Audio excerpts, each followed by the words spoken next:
চিতই পিঠা তো আমরা সবাই খেয়েছি, কিন্তু আজ আমি নিয়ে এসেছি একদম ইউনিক একটি ডেজার্ট রেসিপি। নরম তুলতুলে চিতই পিঠার সঙ্গে মিষ্টি পাকা আমের পিউরি, আমের টুকরা আর বাদামের মজাদার কম্বিনেশনে তৈরি হয় এই ম্যাঙ্গো চিতই ডেজার্টটি। একবার খেলে বারবার বানাতে ইচ্ছে করবে ইনশাআল্লাহ।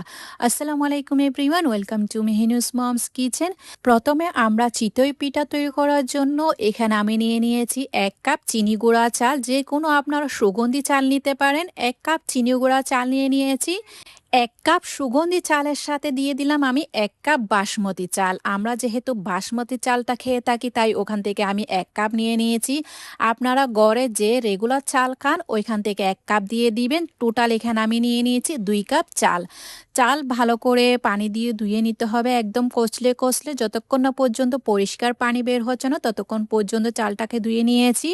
ধুয়ে নেওয়ার পর এবারে এই চালটাকে ভিজিয়ে রাখবো। যদি সময় থাকে সারা রাতের জন্য ভিজিয়ে রাখবেন, আর যদি হাতে সময় না থাকে তাহলে ৬ থেকে ৭ ঘন্টার জন্য ভিজিয়ে রাখবেন। ৬ থেকে ৭ ঘন্টার পর দেখতে পাচ্ছেন চালটি একদম ভিজে নরম হয়ে গিয়েছে। এবার সম্পূর্ণ পানিটা আমি জড়ে ফেলে দিয়েছি। এবার এই চালের সাথে আমি দিয়ে দিব 1/4 কাপের মতো রান্না করা ভাত। আমি এখানে ১ মুঠো পরিমাণ ভাত নিয়ে নিয়েছি। রান্না করা ভাত দিতে হবে। ১ টিস্পুন দিয়ে দিয়েছি আমি লবণ। লবণটা আপনারা স্বাদ অনুযায়ী দিতে পারেন। এবার সামান্য পরিমাণ পানি দিয়ে একটি ব্লেন্ডার জারের মধ্যে আমি এগুলো সবগুলোকে একদম স্মুথ করে পেস্ট করে নিয়েছি বা ব্লেন্ড করে নিয়েছি। একটি ব্লেন্ডার জারে নিয়ে নিলাম। আর আপনাদের হাতের কাছে যদি ব্লেন্ডার জার না থাকে তাহলে আপনারা পাটার মধ্যেও বেটে নিতে পারেন। চিতই পিঠার ব্যাটার তৈরি করার সময় খেয়াল রাখবেন, চাল পেশার সময় বা চাল ব্লেন্ডার করার সময় অতিরিক্ত পানি দিয়ে আপনারা ব্লেন্ড করতে যাবেন না, বা অতিরিক্ত পানি দিয়ে আপনারা এটাকে পিষতে যাবেন না। একদম এরকম থিকনেস করে বেটে নিতে হবে বা ব্লেন্ড করে নিতে হবে। দেখতে পাচ্ছেন এরকম থিকনেস রাখতে হবে। প্রয়োজনে পরে আমরা পানি ইউজ করব। এবার এখানে দিয়ে দিয়েছি 2 টিস্পুনের মতো বেকিং পাউডার। আমরা যেহেতু এখানে ২ কাপ চাল নিয়েছি তার জন্য এখানে আমি 2 টিস্পুন বা ২ চামচ বেকিং পাউডার দিয়ে দিয়েছি। এবার ব্লেন্ড করে রাখা চালটাকে একদম হাতের সাহায্যে এভাবে করে ফেটে নিতে হবে। আপনাদেরকে দেখিয়ে দিলাম, একদম ২ থেকে ৩ মিনিটের মতো হাতের সাহায্যে এভাবে করে ফেটে নেবেন, তাহলে আপনার পিঠাগুলো একদম জালিদার হবে। চাল বাটা এই ঘন ব্যাটারটাকে ভালো করে হাতের সাহায্যে ফেটে নেওয়ার পর এবার আমি অল্প অল্প পানি দিয়ে মিশাতে থাকবো। ব্লেন্ডার যারা আমি চালগুলা বেটেছিলাম বা চালগুলোকে ব্লেন্ডার করেছিলাম, ওই ব্লেন্ডার জারটা ধুয়ে আমি অল্প অল্প করে পানি মিশিয়ে নিয়েছি। দেখতে পাচ্ছেন পানি একদম অতিরিক্ত দিতে যাবেন না, আপনারা অল্প অল্প পানি দিবেন আর মেশাতে থাকবেন।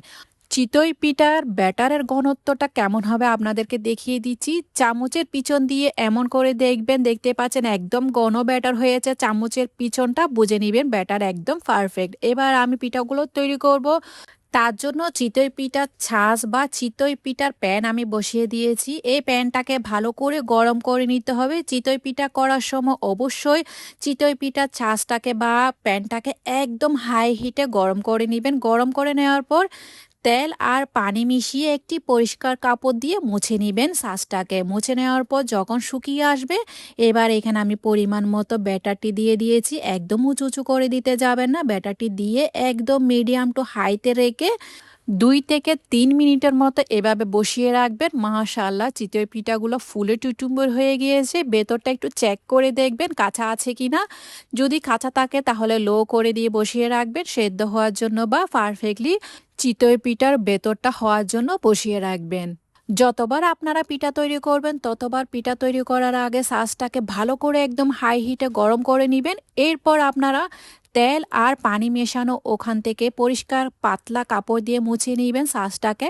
মুছে নেওয়ার পর তারপর আপনারা ব্যাটার দিয়ে পিঠাগুলো তৈরি করে নেবেন। খেয়াল রাখবেন একদম পিঠা দেওয়ার আগে হাই হিটে গরম করে নেবেন। তারপর আপনারা চুলার আঁচ লোতে করে দিয়ে পিঠাগুলো তৈরি করে নেবেন। দেখতে পাচ্ছেন আমার পিঠাগুলো কতটা জালিদার হয়েছে। মাশাআল্লাহ পিঠাগুলো উঠিয়ে আমি একপাশে রেখে দিয়েছি। এবার আমার লাগছে আম। পাকা আম নিয়ে নিয়েছি। চুলায় একটি ফ্রাই প্যান বসিয়ে পর্যাপ্ত পরিমাণে পাকা আমের পেস্ট আমি ব্লেন্ড করে নিয়েছি। এখানে আমি একটি মিডিয়াম সাইজের পাকা আম নিয়ে নিয়েছি। পাকা আমটাকে ব্লেন্ডারের সাহায্যে ব্লেন্ড করে পেস্ট করে নিয়েছিলাম। তারপর সামান্য পরিমাণ পানি মিশিয়ে নিয়েছি। এবার মিষ্টির জন্য এখানে 2 টেবিল স্পুনের মতো আমি চিনি দিয়ে দিলাম। 1 চিমটি পরিমাণ লবণ অবশ্যই দেওয়ার চেষ্টা করবেন। এবার চিনি, পাকা আম, পানি আর 1 চিমটি পরিমাণ লবণ সবগুলো মিশিয়ে একটি পেস্ট তৈরি করে নিবেন।